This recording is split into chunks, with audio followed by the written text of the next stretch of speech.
Hello students, a very good day to all of you. Today uh, I'll be discussing about the chapter electrolysis, which is chapter 5 of your chemistry textbooks. So let me begin by the definition itself. Electrolysis, it is the decomposition of an electrovalent ionic compound into ions in the molten or aqueous solution state by the passage of direct electric current through it.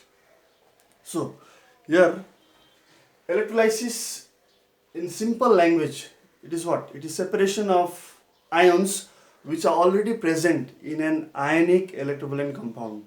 Just separation. How? How to separate? By using a direct electric current. We can never use alternating current to perform electrolysis because in alternating current there is no fixed polarity of the poles of the the power supply. Now let us straight away go to the examples of different types of substances under electrolysis. Now we have here basically three which has been in your syllabus. The first one is strong electrolytes, the second one is weak electrolytes, and the third one is non-electrolytes. Now what are strong electrolytes? Let me discuss that first.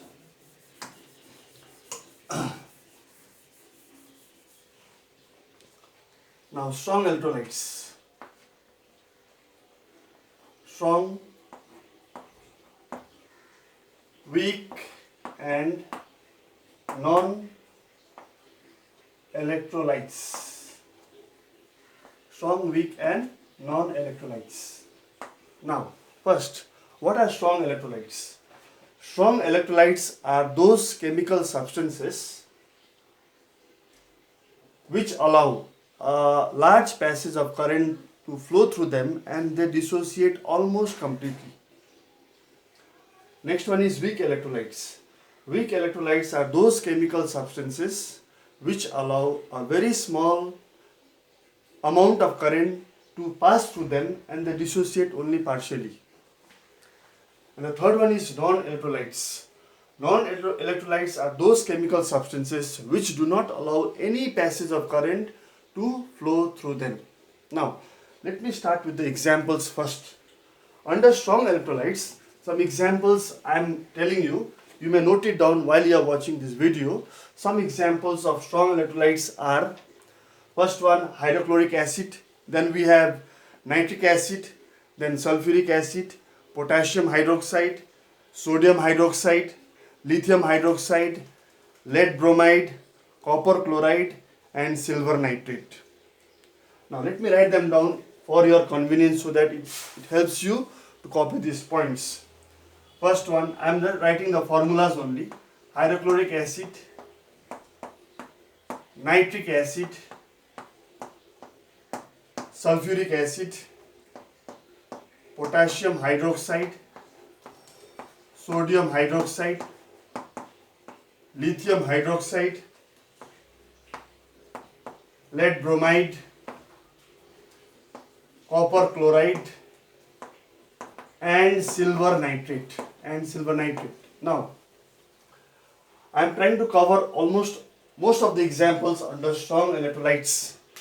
These are examples of strong electrolytes under electrolysis: hydrochloric acid, nitric acid, sulfuric acid, potassium hydroxide, sodium hydroxide, lithium hydroxide, lead bromide, copper chloride, and silver nitrate. Now, I have told you what are they. Strong electrolytes are those chemical substances which allow a large passage of current to flow through them and they decompose almost completely. Now, let me come to weak electrolytes. First, let me write down the examples of weak electrolytes. Some weak electrolytes are acetic acid. Then we have formic acid. Then we have carbonic acid, H2CO3. Then we have calcium hydroxide. Then we have magnesium hydroxide. Then we have ammonium hydroxide. These are the examples of weak electrolytes. And what are weak electrolytes? Weak electrolytes are those chemical substances which allow a very small passage of current to flow through them, and they dissociate only partially. Now, let us come to the third thing over here. It is non-electrolytes. Since we will be not talking about non-electrolytes mostly in the chapter, just to know, it is very important for us to know the examples of non-electrolytes, because there are some questions asked in the ICSE examination. They will be giving us all these examples mixed together, and they will tell us to classify which is a strong electrolyte, which is a weak electrolyte, and which is a non-electrolyte. So this table is going to help us in those sort of questions. Now, under the heading non-electrolyte, the examples are pure or distilled water. The next one is alcohol. The next one is kerosene.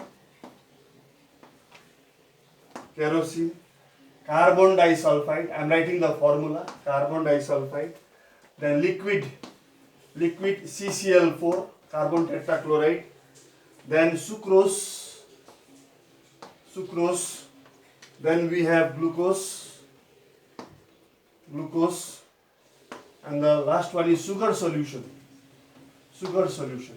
So, dear students, this will help us in answering those questions, where these examples of these three class of compound substances are jumbled up together, and then they will tell us to classify them into strong, weak, and non-electrolytes. Okay, now let me tell you a little bit more about these. Now see, if I take a strong electrolyte while performing electrolysis, they dissociate almost completely.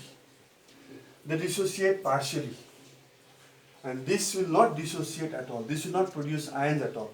Now, another important thing to remember under strong, weak, and non-electrolytes are, let me tell you, strong electrolytes over here, they contain ions only. Strong electrolytes contain ions only. First thing. Now come under weak electrolytes. They contain ions and molecules.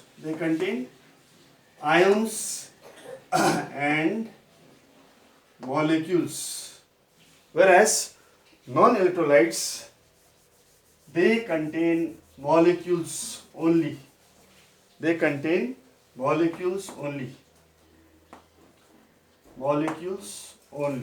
So here it is very important to understand these three important points under these strong electrolytes, weak electrolytes, and non-electrolytes. Strong electrolytes contains ions only in them.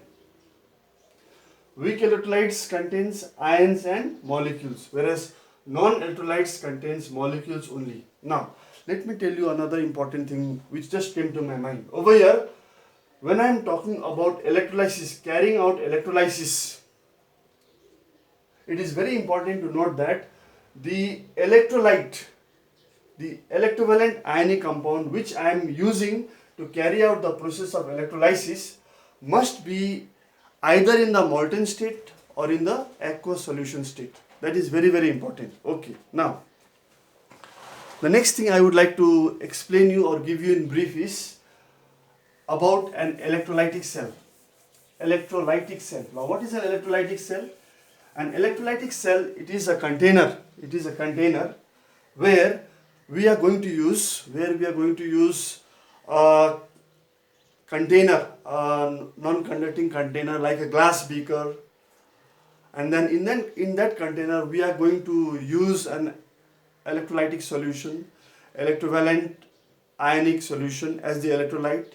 We need to use electrodes, metal plates, electrodes made of either metal plates or any other conducting material. Maybe we can use graphite also. Carbon rods can also be used as the electrodes. We need to use conducting wires. We need to make a switch, what you call key. We have to use battery, a direct current providing battery. So that makes up an electrolytic cell. This I am going to explain you by using a small diagram. Okay, let us see now. A container, as I have told you, like this, a container. container. In this container, we are going to take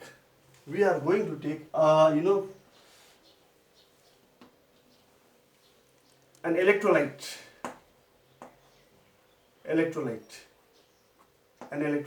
like this. Now that let me take an example. What is the electrolyte? Over here, the electrolyte which I can take is, say, I can take aqueous sodium chloride solution. I can take aqueous sodium chloride solution as the electrolyte. How do I prepare aqueous sodium chloride solution?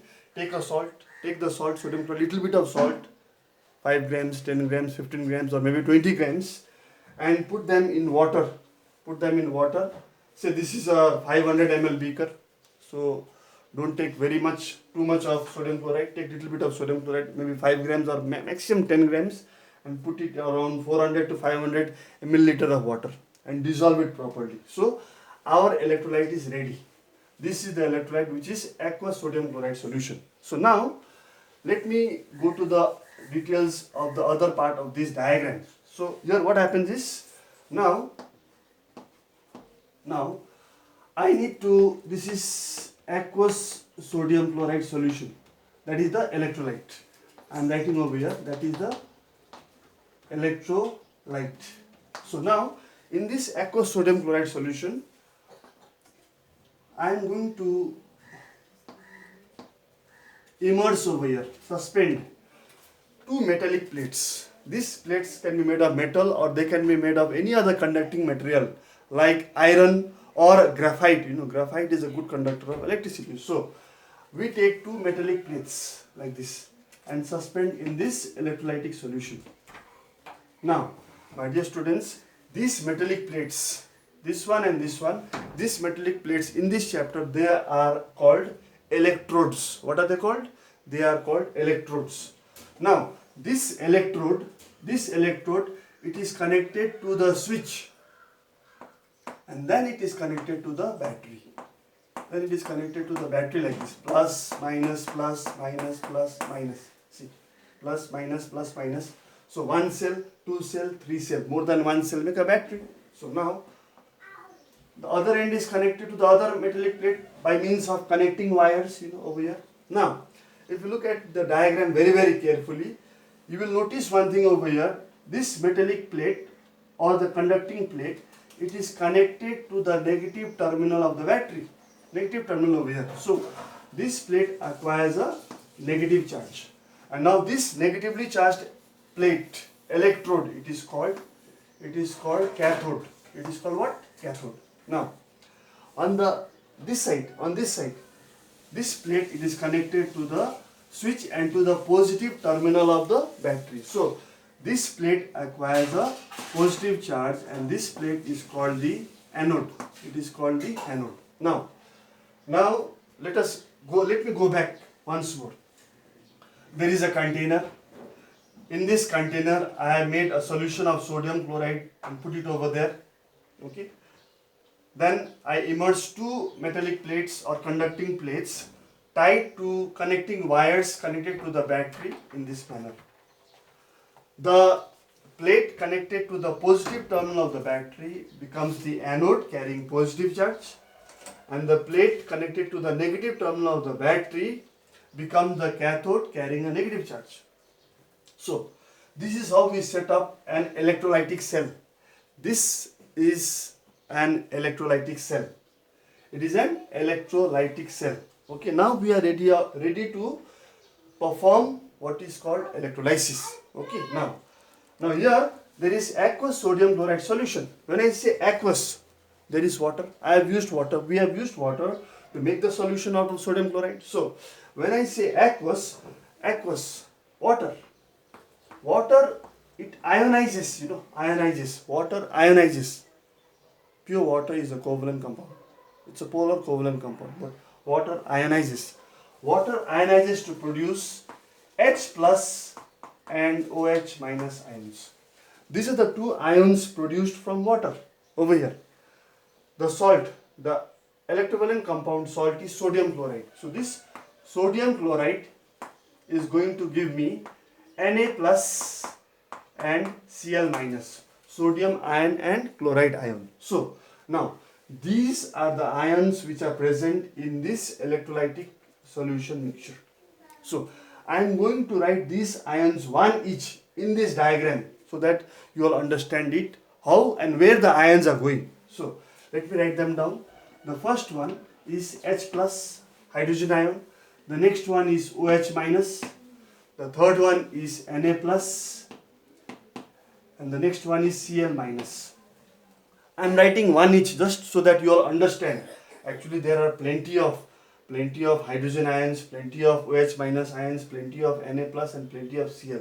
Just to make you all understand, I have written one each of these ions. Now the switch is off. The switch is off. Now when I put on the switch, current starts to flow in this direction. Electrons start to flow in this direction, like this, like this. Current is moving like this. Electrons are moving like this. Now, when this happens, this becomes a region of very less number of electrons. The anode becomes a region of very less number of electrons, whereas the cathode becomes a region of large number of electrons.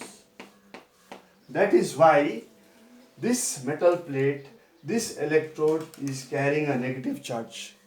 There are sufficient number of electrons over here on the cathode, and here there is short of electrons. Now that is why wherever there is deficiency of electrons on this metal plate, it acquires a positive charge, it is called the anode, and this acquires a negative charge, it is called the cathode.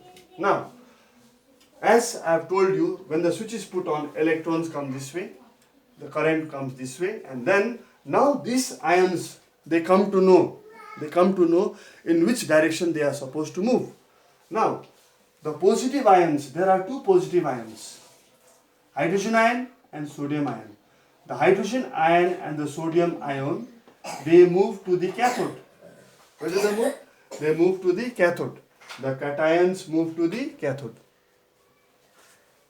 The cations move to the cathode. And on the other side, this side, the hydroxyl ion and the chloride ion, they move to the anode. So these are the anions. The anions go to the anode, the cations go to the cathode. So this is separation happening over here. There is separation of ions happening over here, and this is called electrolysis. This is how the movement of ions takes place. Now let me go slightly further, little bit. Now I have not talked about electrochemical series till now, but before I explain that, let me tell you something more about oxidation and reduction in this chapter. Now hydrogen ion and sodium ion, H plus and Na plus, whenever there is a plus sign, this means it is short of electrons. So the hydrogen or either the sodium, they will go over there, they will take electrons, they will gain electrons. The cations, they gain electrons. So what is happening? The cations, they go to the cathode, there are a lot of electrons, they gain electrons. Okay, so there is gain of electrons. At the cathode, what is happening? There is gain of electrons. There is gain of electrons. At the cathode, what is happening? There is gain of electrons. Now, what is the meaning of gain of electrons? Gain of electron means reduction. So here it is reduction. Gain of electrons is reduction. Please remember this properly. So what is happening at the cathode? At the cathode, the cations are gaining electrons and they are discharging. They are losing their charge. At the cathode, the cations are gaining electrons and they are discharging. They are what? They are gaining electrons and they are discharging, becoming neutral species. So gain of electrons, which we have learned in class 9. When you are in class 9, you have learned that gain of electrons means reduction. Okay, so now let us come to the other side. This side, at the anode, the hydroxyl ion and the chloride ion, they come to the anode.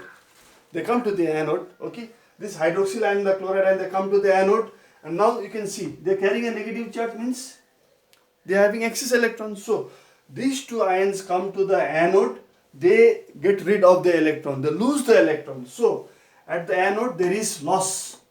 There is loss of electrons. What is happening? At the anode there is loss of electron. So wherever there is loss of electron, it means it is not reduction. Loss of electron. I am getting rid of electron. So it is oxidation. It is oxidation. Loss of electron means it is oxidation. So now in an easier method, how to remember where will reduction happen, where will oxidation happen? Okay, I'll tell you one small trick over here.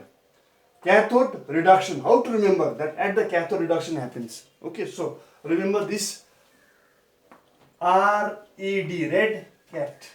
Remember this, red cat. RED stands for reduction, CAT, cat, cathode. And then come to the anode.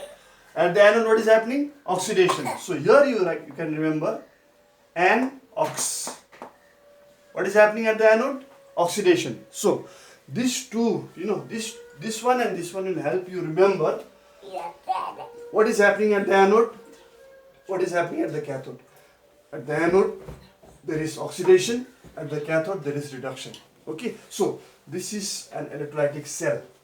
Please rewind my video again and again and try to understand this part properly, because I have tried to explain this in a proper manner. Now we will move to the next part of this chapter. Okay, now the next part of the chapter which I must explain you is regarding the electrochemical series. Regarding the electrochemical series. Now what is electrochemical series?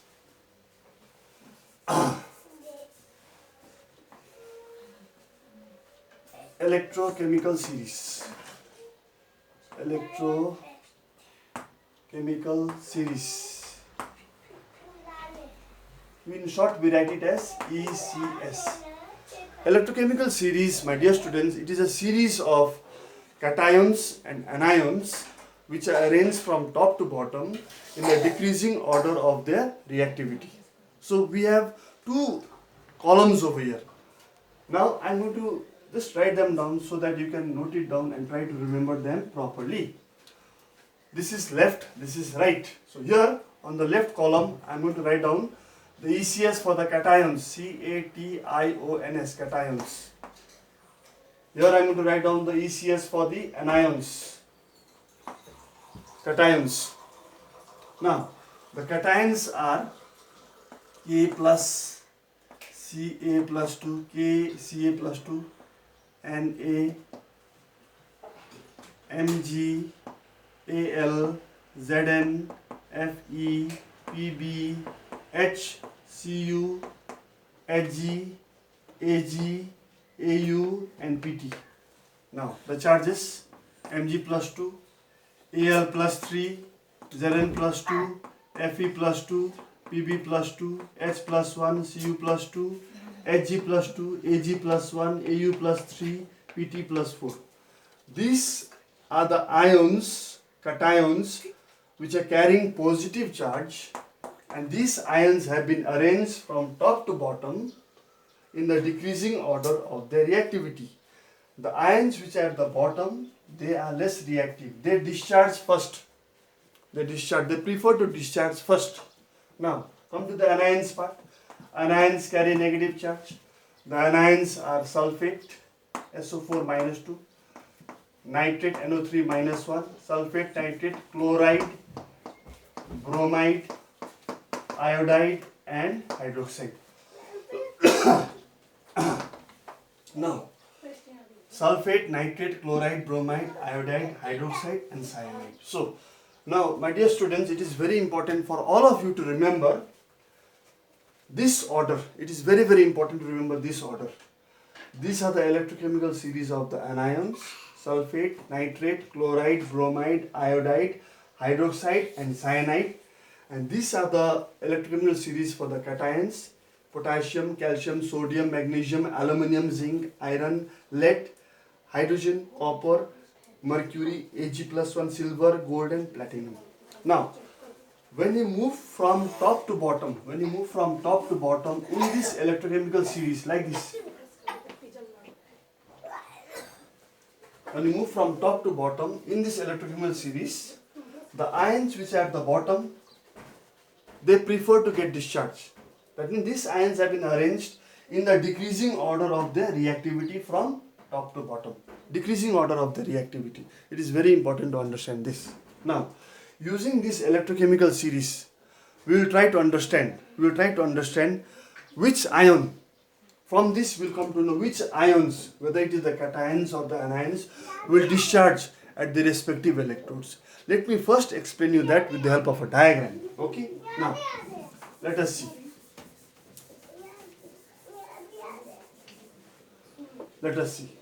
Let me take a container, and then in this container, let me take aqueous copper sulfate solution. I am trying to explain you the application of the electrochemical series. So, in a container, I have taken aqueous copper sulfate solution, and in this, I am taking two electrodes made of a metallic material, made of metal, and then there is a battery like this, plus minus. Now, when I say aqueous copper sulfate solution, this water is used to prepare the copper sulfate solution. That means copper sulfate salt is added in water, it is stirred properly, made to dissolve properly, and then the solution is made. So, this aqueous, when I say aqueous, water is going to provide me with ions H plus and OH minus. There is copper sulfate, so this copper sulfate, it is going to provide me with Cu plus 2 ions and SO4 minus 2 ions. So these are the ions usually present over here. I have already discussed one example in the beginning. So I am going to write these ions down over here. H plus, OH minus, Cu plus 2 and SO4 minus 2. These are the ions. Now, let me go back and just revise quickly over here. The plate, the electrode connected to the positive terminal, it is called anode. The plate connected to the negative terminal of the battery, it is called cathode. And I have already told you, when the switch is put on, current moves in this direction, electrons move in this direction. There are a lot of electrons over here. This is short of electrons. So, I have told you, cations go to the cathode and discharge. So, here cations are H plus and Cu plus 2. H plus and Cu plus 2. They go to the cathode and discharge. Now, between H plus and Cu plus 2, which one will discharge?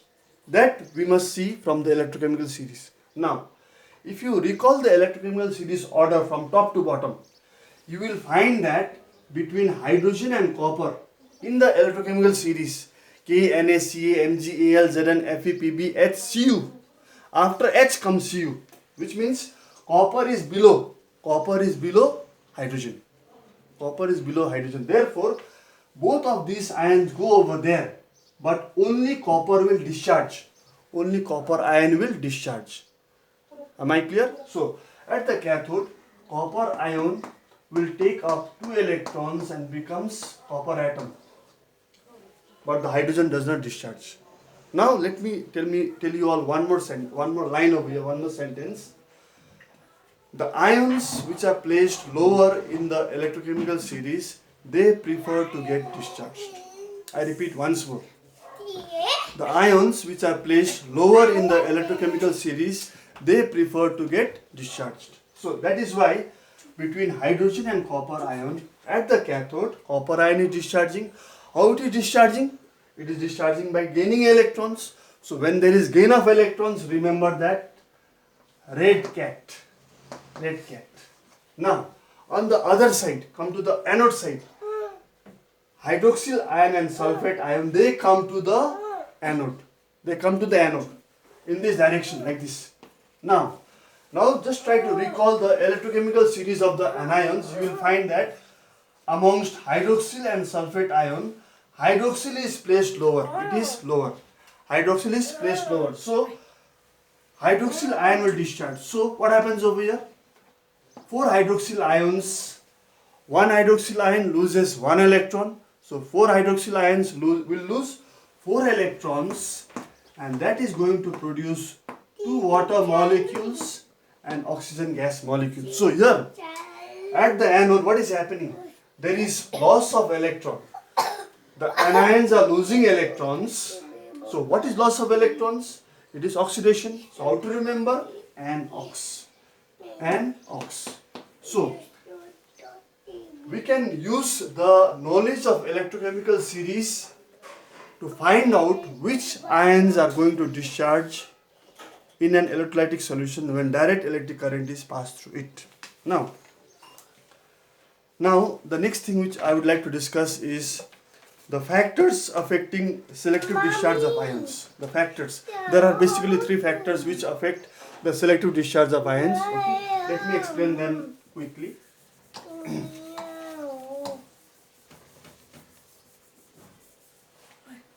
Okay, now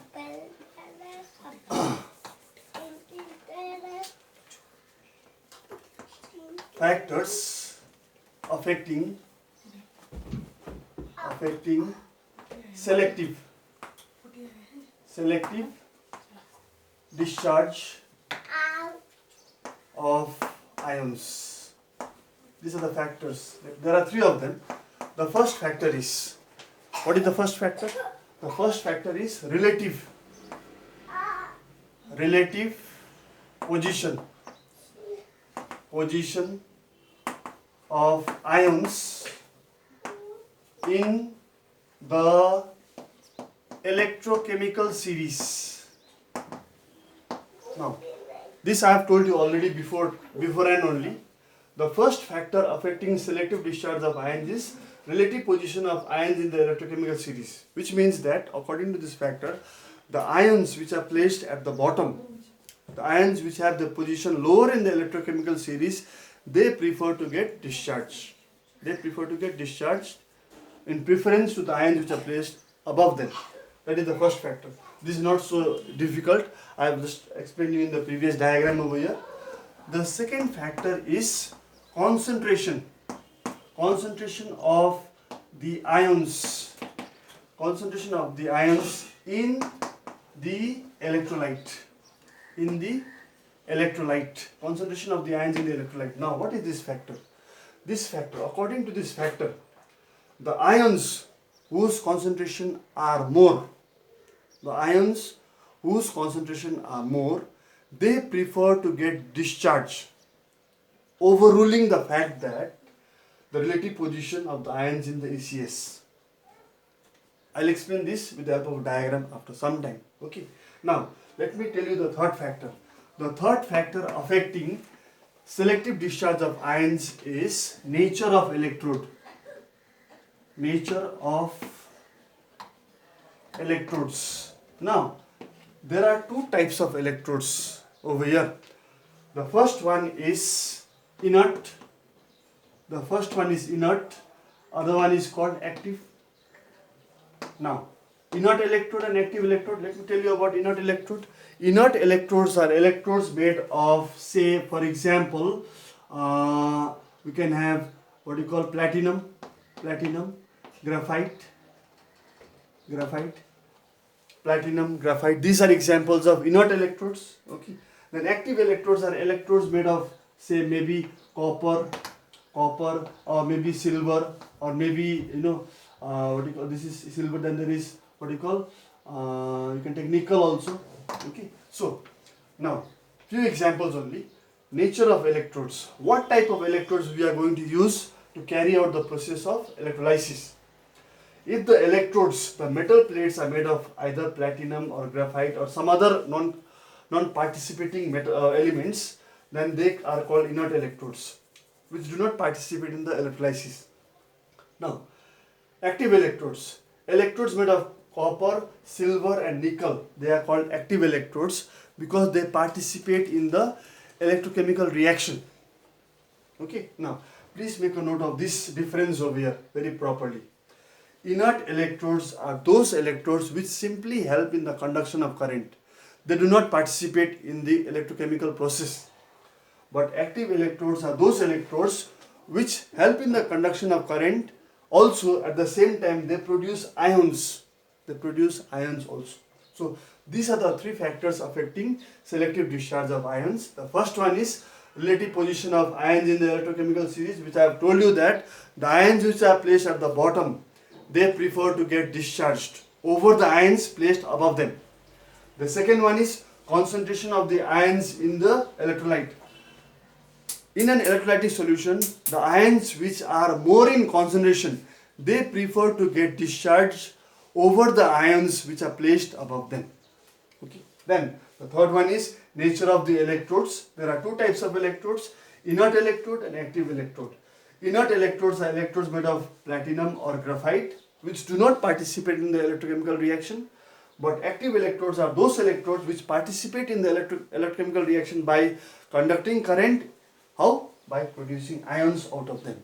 So these are the factors affecting selective discharge of ions. Now let me just clear this second point over here. Concentration of the ions in the electrolyte. For this, I'll explain with the help of a small diagram over here. Small diagram over here. The second point. Second point, concentration of ions. This factor. Let me take two containers like this. Two containers like this. Now, in the first container, I am going to take simply aqueous sodium chloride solution as the electrolyte. In the second container, I am going to take concentrated sodium chloride solution. Please try to understand this very nicely. The second factor affecting selective discharge of ions. Now, in this, the first container number 1, here the electrodes are there. The key is there, the battery is there. Okay, diagram is like this. In the second container, the electrodes are there. The battery switch is there, the battery is there like this. Plus, minus, minus. This is the anode, cathode, cathode. Now, let me explain one by one. If I take aqueous sodium chloride solution, the ions present over here are H plus, Na plus, Cl minus, OH minus. Now, through aqueous sodium chloride solution, if I pass a DC current, direct current, the H plus and Na plus go to the cathode. Now tell me, between H plus and Na plus, which one is lower in the ECS? It is H plus. The position of hydrogen is lower, so hydrogen will discharge. It will discharge. So this is following the first factor of electrochemical series. The ions which are lower, they prefer to get discharged. Now, on the other side, this side, anode side, chloride and the hydroxyl come. Now between these two, which one is placed lower? Hydroxyl.